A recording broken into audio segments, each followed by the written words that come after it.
Astaghfirullah. Alhamdulillahilladzi arsala rasulahu bil huda wa dinil haq liyudhhirahu 'ala ad-dini kullihi wa kafa billahi shahida wa kafa billahi wakila. Asyhadu an la ilaha illallah wahdahu rabbi la syarika lah wa asyhadu anna Muhammadan abduhu wa rasuluhu alladzi la nabiyya ba'dah, amma ba'du. Kita lanjutkan kajian kita masih membahas tafsir dari surah-surah pendek di dalam juz amma. Kita masih masuk ke suratul insyiqaq pada ayat ke-7. A'udzubillahi minasyaitonir rajim. Bismillahirrahmanirrahim. Fa amma man utiya kitabahu biyamini fasawfa yuhasabu hisaban yasira wa yanqalibu ila ahlihi masrura. Maka adapun orang-orang yang mengambil catatannya dengan tangan kanannya, maka dia akan mendapatkan hisab dengan hisab yang sangat mudah dan akan kembali kepada keluarganya dengan sangat senang. Wa amma man utiya kitabahu wara'a dhahri. Adapun orang-orang yang diberikan catatannya di belakang punggungnya, fasawfa yad'u subura, maka dia akan teriak-teriak dan mengatakan, celaka aku. Wa yasla sa'ira, dan dia akan masuk ke dalam neraka yang menyala-nyala. Innahu kana fi ahlihi masrura. Padahal ketika di dunia orang ini sangat bahagia dengan keluarganya. Innahu dhanna an la yahud. Dia sangka dia tidak akan berjumpa dengan Rabbnya. Bala inna rabbahu kana bihi basira. Salah dia, sesungguhnya Rabbnya setiap hari memperhatikannya. Ma'asyiral muslimin yang dimuliakan Allah Subhanahu wa taala, ayat 7 sampai ayat 15 ini menjelaskan kepada kita salah satu peristiwa dari peristiwa-peristiwa hari kiamat. Ketika manusia dikumpulkan di padang mahsyar,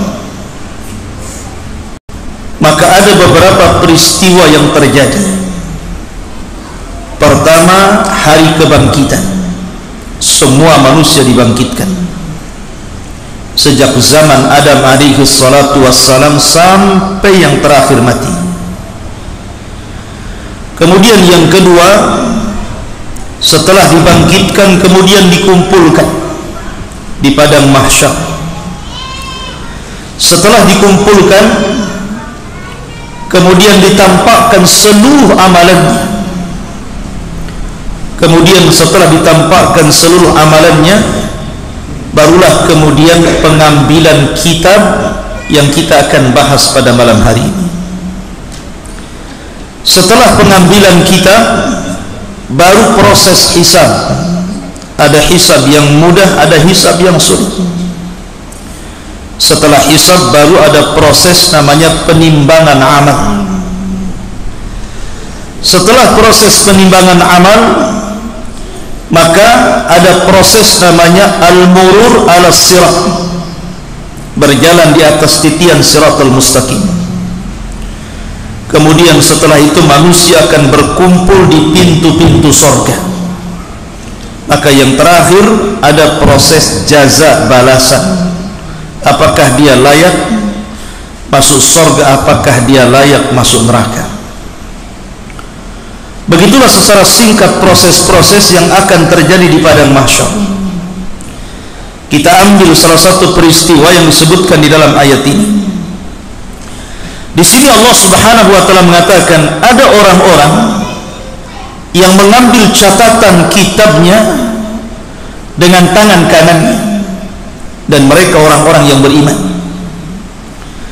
Tapi ada juga orang-orang yang mengambil dengan catatan kiri, dengan tangan kirinya, dan mereka orang-orang kafir. Dan ada juga yang mengambil catatannya dengan tangan kiri ke belakang punggungnya, dan mereka adalah orang-orang munafik. Karena di dunia ini manusia cuma terbagi tiga: kalau tidak mukmin, kafir; kalau tidak kafir, maka dia munafik, tengah-tengah orang-orang yang beriman dan orang-orang kafir. Ma'asyiral muslimin yang dimuliakan Allah Azza wa Jalla, ketika manusia diberikan catatan itu, sudah saya katakan bahwa catatan itu terbagi dua. Ada catatan umum, di mana seluruh umat dan nabi-nabinya memiliki catatan sendiri-sendiri. Artinya Nuh memiliki catatan bersama umatnya, Ibrahim memiliki catatan bersama umatnya satu buku, kemudian Nabi Lut juga demikian, Nabi Syuaib juga demikian, Nabi Musa, Nabi Isa, termasuk Nabi SAW, ada satu catatan itu berkumpul. Semua catatan umat Rasul jadi satu, jadi satu buku, namanya catatan umum. Di sini Allah Subhanahu wa taala hendak membuka aib setiap orang dan hendak memberitahu kebaikan setiap orang. Karena dalam catatan itu ada Abu Bakar, ada Umar, ada Utsman, ada Ali, ada seluruh para sahabat, ada para tabi'in, ada para tabi'ut tabi'in, ada para ulama, ada para syuhada, orang-orang saleh, dan kita juga ada di situ. Dan itu akan dibaca di hadapan manusia. Ketika Abu Bakar Siddiq radhiyallahu anhu disebutkan kebaikannya, Umar disebutkan kebaikannya, Utsman disebutkan kebaikannya, Ali disebutkan kebaikannya, kemudian para ulama, kita pun disebutkan di situ. Sayangnya bukan kebaikan saja disebutkan, keburukannya pun disebutkan. Dan di situ kita akan dipermalukan oleh Allah Azza wa Jalla di hadapan manusia. Karena ketika itu la takhfa minhum khafiyah, tidak ada yang tersembunyi, semua nampak.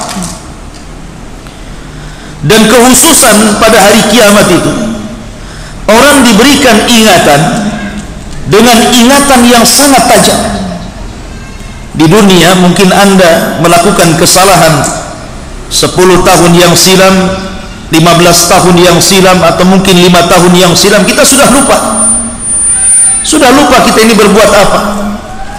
Kita pernah menzalimi orang, kita lupa. Kita pernah menggibah orang, kita lupa. Kita pernah mengambil hak orang, kita lupa. Kita pernah bermaksiat, kita lupa. Tapi di akhirat tidak akan lupa.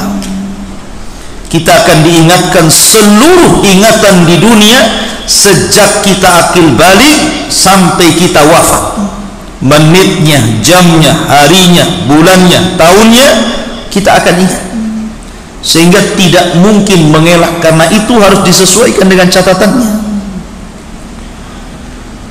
Apalagi kemudian pada hari itu manusia tidak bisa mencari penolong. Lain di dunia, orang ada kasus cari pengacara, tapi di akhirat pengacaranya saja butuh pengacara, lawyernya saja butuh lawyer di akhirat itu. Dan tidak ada lawyer di akhirat.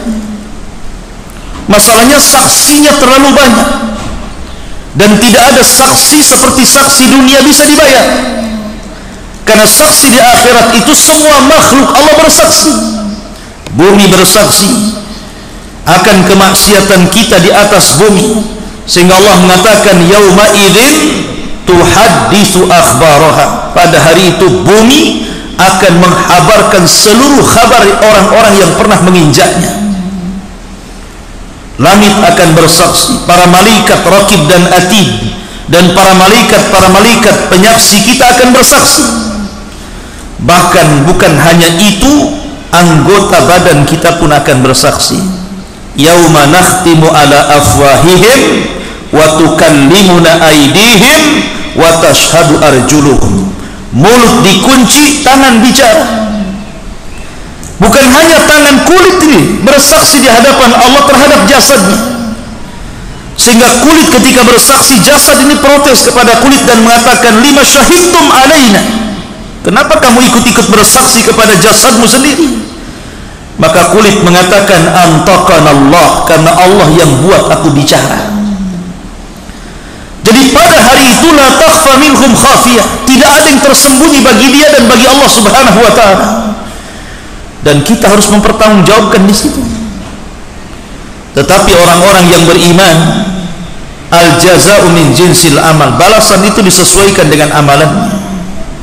Ketika dia mengambil catatannya, catatan yang kedua, maksudnya catatan khusus, setiap manusia punya catatan itu.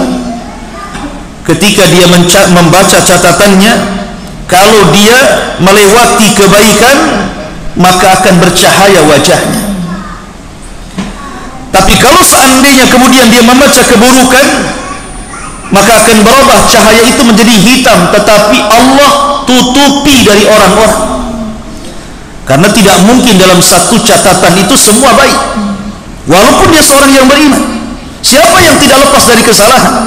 Bukankah setiap anak Adam itu pasti berbuat salah?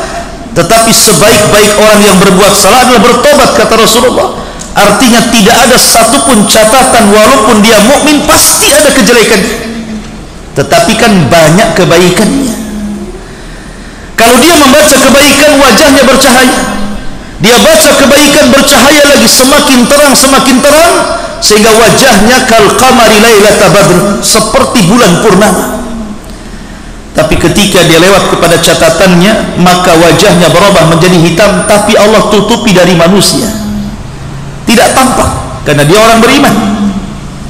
Tapi orang-orang kafir, sudah catatannya berwarna hitam, kemudian dia membaca menjadi mukanya hitam, maka manusia sudah memandang, maka dia orang jahat. Dari sinilah Allah Subhanahu wa ta'ala menggambarkan begitu bahagianya orang-orang yang beriman, sehingga ketika mengambil catatan dengan tangan kanannya, dia mengatakan, ha umuqra'u kitabiyah, baca catatan saya, dengan bangga, karena dia sudah tahu jalan dia ke surga.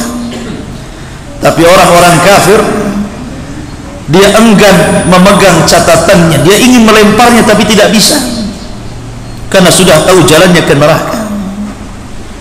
Ma'asyiral muslimin yang dimuliakan Allah Subhanahu wa ta'ala, para ulama mengatakan bahwa ketika orang membaca catatan itu, disitulah perubahan fisik terjadi. Jadi kalau seandainya yang membaca orang yang beriman, pertama wajahnya akan bersinar, kemudian badannya akan membesar, sehingga tingginya 60 hasta dan lebarnya 7 hasta, persis seperti perawakan Adam alaihi salatu wassalam. Adam itu tingginya berapa meter? 30 meter, karena satu hasta itu setengah meter. Nih satu hasta, dari sini ke sini ini satu hasta. Satu hasta itu setengah meter, 2 hasta berarti 1 meter. Kalau 60 hasta berarti 30 meter. Kalau 7 hasta berarti 3 meter. 3 meter lebih. Berarti badannya kita ini akan 60 hasta, kemudian lebarnya 7 hasta, dan akan berhenti sampai di sini, tidak mungkin membesar lagi. Itulah fisik orang-orang yang beriman ketika membaca catatan. Dan dengan jasad sebesar itulah dia akan murur ala sirat, berjalan di atas siratal mustaqim menuju surga. Allah mengatakan, wa in kuntum illa wariduha, kalian akan melewati dan tidak mungkin tidak pada titian sirat itu. Tapi orang kafir beda lagi. Ketika dia membaca catatannya, mukanya menghitam, badannya membesar. Semakin banyak dosanya, semakin besar badannya, semakin banyak dosanya, semakin hitam mukanya, sehingga badannya entah seberapa besarnya. Karena digambarkan penduduk neraka itu giginya saja seperti gunung Uhud besarnya itu. Giginya penduduk neraka seperti gunung Uhud. Gimana mulutnya, gimana wajahnya, gimana badannya. Maka penduduk neraka itu akan besar wajahnya, besar badannya, dan besar perawakannya. Tapi subhanallah, sebesar itu Jahannam tidak bisa penuh. Walaupun manusia menjadi besar, semakin besar karena banyak dosanya, tapi ketika mereka dimasukkan ke dalam Jahannam tidak pernah penuh. Sehingga ketika Allah Subhanahu wa taala menggambarkan tentang Jahannam, halim talati, sudahkah kau penuh wahai Jahannam? Apa kata Jahannam? Hal min mazid, adakah tambahan ya Rabb? Masukkan saja. Ya. Menunjukkan bahwa Jahannam itu neraka yang sangat besar. Ya. Ma'asyiral muslimin yang dimuliakan Allah Azza wa Jalla. Di sini Allah mengatakan, fa amman utiya kitabahu biyamini, barang siapa yang mengambil catatannya dengan tangan kanannya, fasaufa yuhasabu hisaban yasira, maka dia akan mendapatkan hisab yang mudah. Manusia akan tinggal di padang mahsyar itu bukan sebentar, khamsina alfasana, Allah sebutkan 50.000 tahun dalam kondisi berdiri, tidak duduk dan tidak berbaring. Kemudian matahari didekatkan di atas kepala 1 mil. Kemudian keringat bercucuran dan keringat itu menjadi kolam di sekitarnya. Ada yang tenggelam selutut, ada yang tenggelam sepusar, ada yang tenggelam sedada, ada yang tenggelam sampai ke lehernya, sesuai dengan kadar amalan. Dan dia akan berada di situ selama 50.000 tahun. Disinilah kenapa alasannya penduduk Mauqif itu tidak mungkin duduk, karena kalau duduk tenggelam dengan keringatnya, apalagi berbaring. Maka kondisi mereka hanya berdiri, ya yauma yaqumun nasu li rabbil alamin, pada hari manusia berdiri di hadapan Rabbnya semesta alam.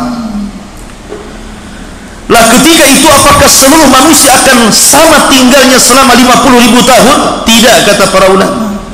50.000 tahun itu hanya untuk orang kafir saja.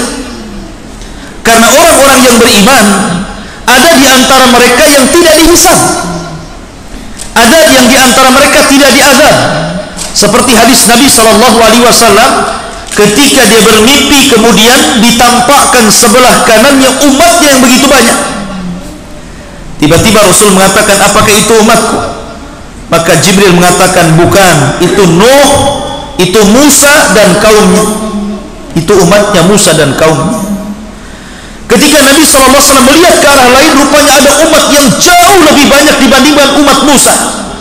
Maka dikatakan, nah itulah umatmu. Nanti pada hari kiamat umat Islam umat terbanyak. Kemudian dikatakan kepada Nabi SAW, minhum, di antara mereka umatmu itu ada 70.000 yadkhulunal jannah bighairi hisabin wala adzab. Di antara mereka ada 70.000 orang yang tidak akan disentuh hisab dan tidak akan diazab, direct masuk surga. Maka orang ini tidak pernah tinggal di padang mahsyar kecuali hanya lewat. Karena orang-orang yang tinggal di padang mahsyar itu untuk melakukan proses hisab. Nah ini nggak dihisab, nggak diazab, direct lah masuk surga. Tapi ada orang-orang yang dihisab, ada yang hisabnya mudah sehingga prosesnya cepat, ada yang hisabnya sulit sehingga prosesnya lambat. Yang hisabnya mudah, dia tidak akan tinggal lama di padang mahsyar. Tapi yang hisabnya sulit, boleh jadi mereka akan bersama dengan orang-orang kafir selama 50.000 tahun berdiri mencari peradilan Allah Subhanahu wa ta'ala. Jadi ada orang-orang yang hisabnya mudah, sampai ketika orang-orang yang direct masuk surga tanpa hisab dan azab, dan orang-orang yang mudah hisabnya, maka tinggallah orang-orang yang sulit hisabnya. Mereka lah orang-orang kafir munafik dan orang-orang yang beriman yang fasik, yang fajir, yang dosanya lebih banyak dibandingkan amal solehnya. Maka mereka menunggu peradilan Allah Azza wa Jalla. Disinilah tegak tentang syafaat.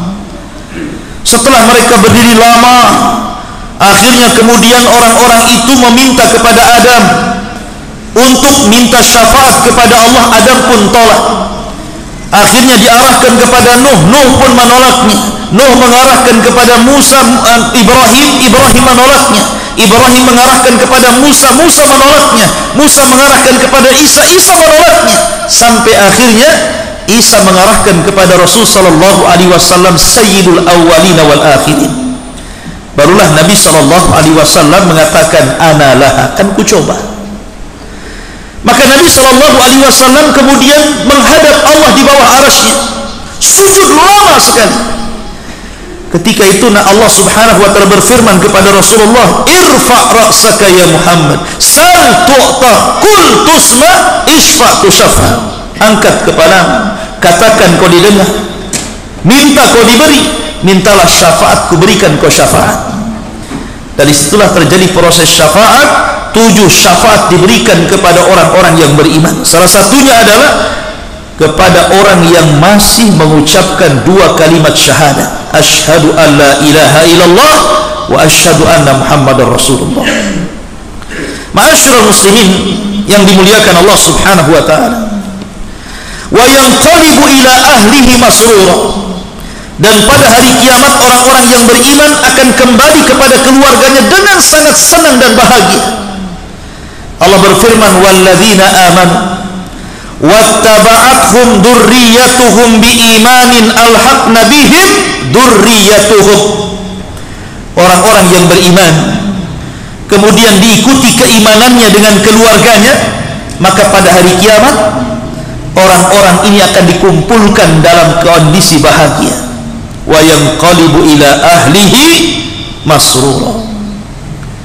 Makanya ketika kita bercerita tentang alam kubur, ketika datang orang yang tampan kepada orang yang beriman, kemudian menemani selama di kuburan, menghibur, bercanda, sehingga tidak sadar tahu-tahu kiamat sudah hampir dibangkitkan. Kemudian orang yang baik mengatakan kepada orang yang beriman di kuburan ini, sebentar lagi kiamat akan tegak. Maka kemudian orang yang di kuburan yang beriman ini berdoa kepada Allah, Allahumma aqimis sa'ah ya Rabb, cepat tegakkan kiamat, cepat tegakkan kiamat, supaya aku bisa kembali kepada harta dan keluargaku. Kemudian dia mengatakan, siapa anda ini? Anda baik sekali menemani saya selama di kuburan. Maka orang yang baik mengatakan, ana amalukas soleh, sayalah amal solehmu, saya jelmaan dari solatmu, zakatmu, puasamu, baca Quranmu, zikirmu, berbuat baikmu, dan begitu seterusnya. Jadi orang yang beriman akan kembali kepada harta dan keluarganya.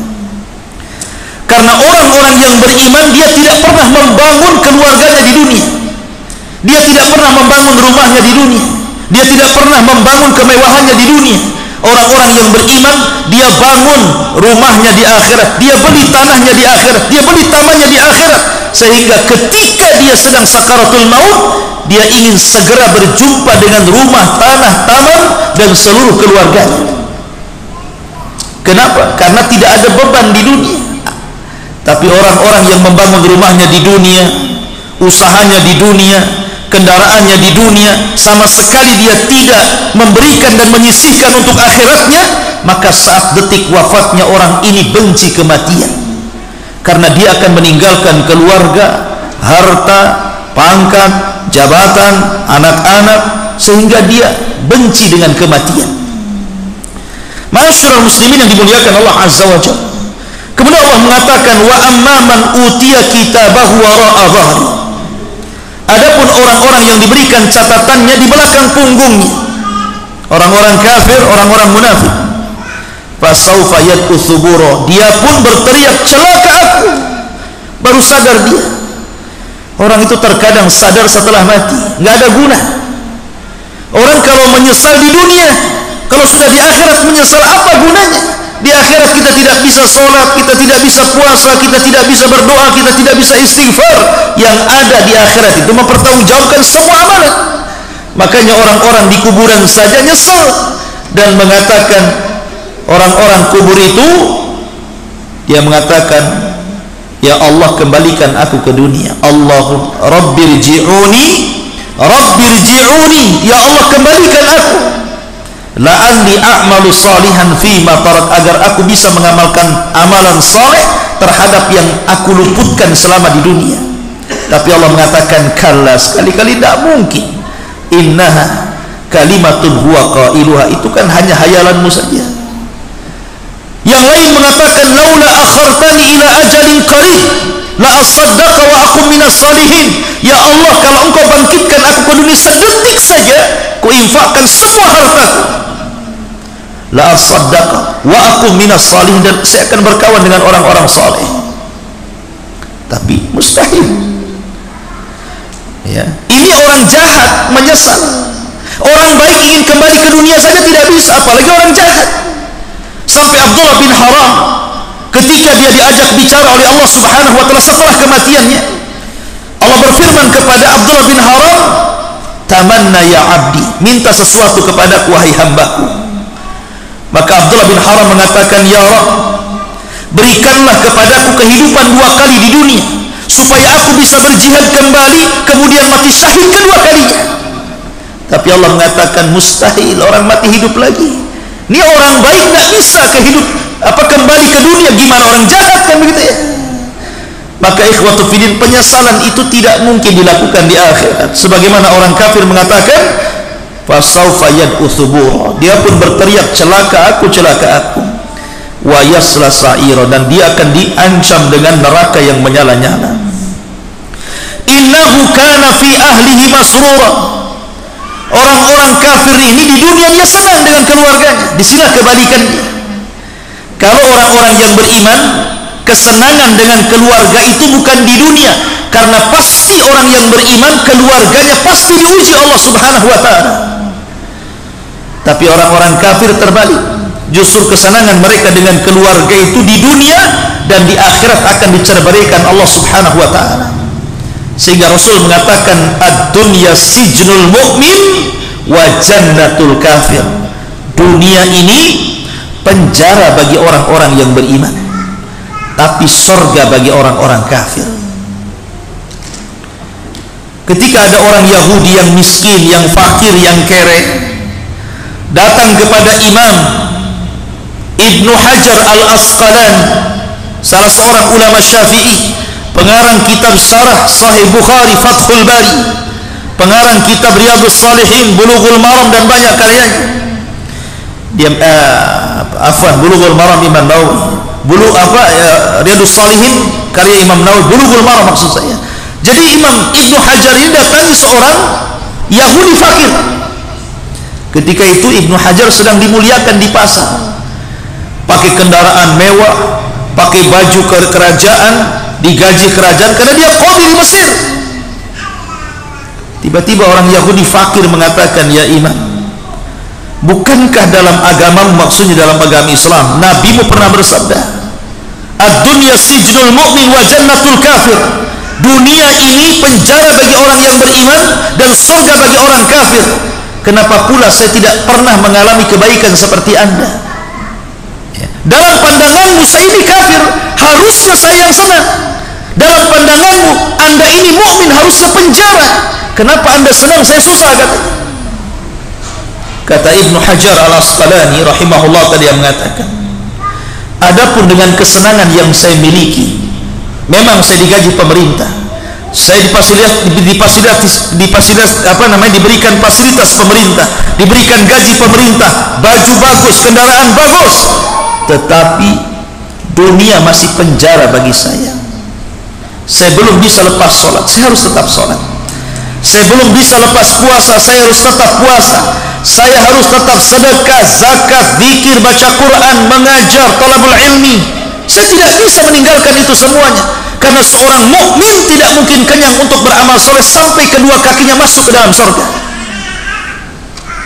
Tapi dirimu sesusah ini di dunia, kamu masih surga dibandingkan dengan akhirat yang menunggumu dengan api yang sangat besar yang akan melahapmu.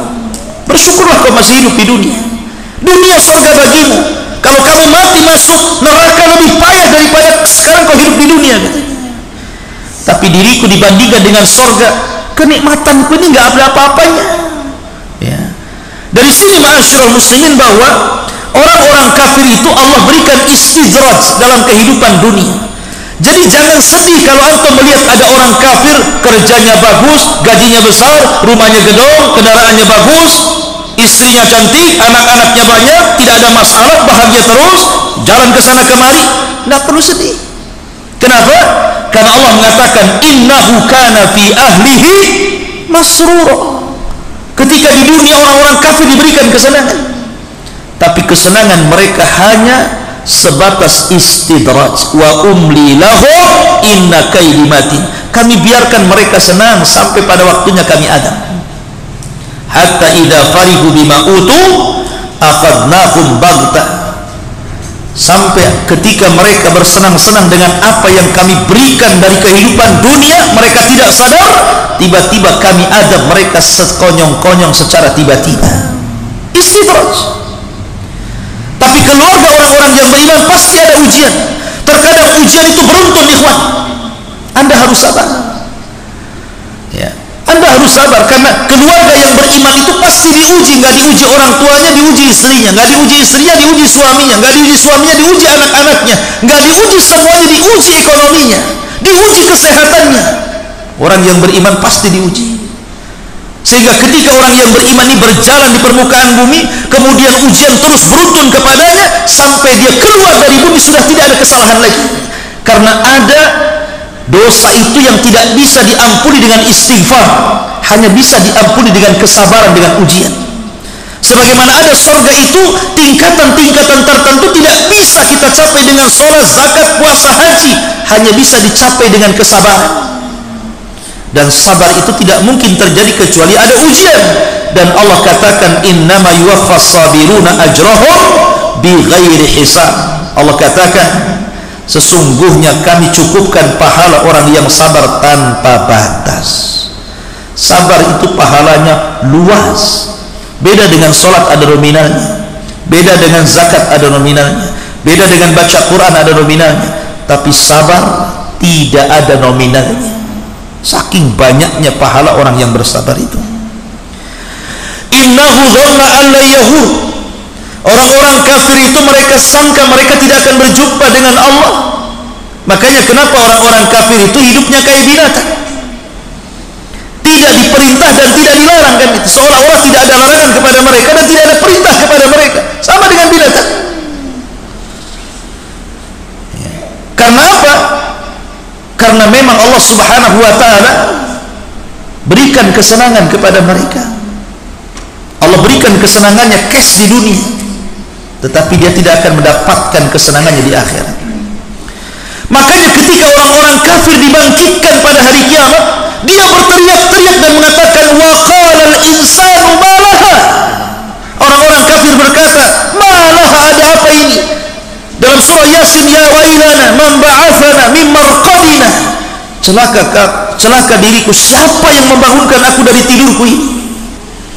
Tapi orang-orang yang beriman hanya tersenyum dan mereka mengatakan hadza ma wa'adar rahman wa sadaqal mursalun. Inilah janji Ar-Rahman kepada kalian dan benarlah ucapan para rasul. Kemudian Allah katakan bala inna rabbahu kana bihi basir. Orang kafir itu tidak menyangka bahwa mereka setiap hari diperhatikan Allah. Allah maha melihat, Allah maha mendengar, Allah maha mengetahui. Makanya orang-orang yang beriman sangat yakin. Ketika kita yakini Allah maha mendengar, maka orang yang beriman yakin bahwa setiap ucapannya didengar Allah. Ketika orang-orang yang beriman mengatakan Allah maha melihat, maka setiap perbuatannya dia yakin sedang dilihat Allah. Makanya terlahir menjadi orang-orang yang baik. Ucapannya tidak keluar kecuali santun, perbuatannya tidak keluar kecuali akhlak, dan begitu seterusnya. Tapi orang kafir, mereka tidak merasa diawasi, tidak merasa didengar. Makanya sekehendaknya idza lam tastahi fasna ma syi'ta, kata Rasul. Kalau tidak punya malu, lakukan sekehendaknya. Begitulah perbedaan orang kafir dengan orang beriman. Orang kafir percaya dengan nama dan sifat bagi Allah Azza wa Jalla. Cuma masalahnya ada orang-orang yang beriman itu, Mereka hanya mengakui tentang nama-nama Allah, tapi tidak pernah mengakui sampai ke mahanya Allah Subhanahu wa ta'ala. Saya contohkan seperti ini. Allah Maha melihat. Semua yakin dan semua sepakat kaum muslimin mengatakan Allah Maha mendengar. Tapi tidak semua orang yang yakin dan percaya Allah Maha mendengar, ucapannya merasa didengar Allah. Ada orang seperti itu, tidak ada muraqabah sama sekali. Coba kalau seandainya orang-orang yang beriman, yang percaya dengan nama Allah, kemudian yakin dengan mahanya Allah, tentu ketika dia mengatakan Allah Maha mendengar, dia yakin ucapannya didengar Allah. Ketika dia yakin Allah Maha melihat, pergerakannya dilihat Allah. Ketika dia yakin Allah Maha Razzaq, Maha pemberi rezeki, dia yakin harta itu titipan Allah. Ketika Allah Subhanahu wa ta'ala Maha Rahim, dia yakin bahwa ada kesempatan untuk bertobat karena Allah itu rahim kepada hambanya. Begitu seterusnya. Makanya penting beriman dengan nama-nama Allah Subhanahu wa ta'ala untuk menguatkan iman seseorang supaya tidak kufur nikmat maksudnya. Ya. Ma'asyiral muslimin yang dimuliakan Allah Azza wa Jalla, maka di sini Allah Subhanahu wa ta'ala menyebutkan dua kelompok, yang satu kelompok ahli surga, yang satu kelompok ahli nar. Wallahu a'lam. Fala uqsim bisyafaq, ini sudah bab lain, kita tinggalkan minggu depan. Subhanallah bihamdika asyhadu an la ilaha illa anta astaghfiruka wa atubu ilaik. Allahu a'lam. Assalamualaikum warahmatullahi wabarakatuh.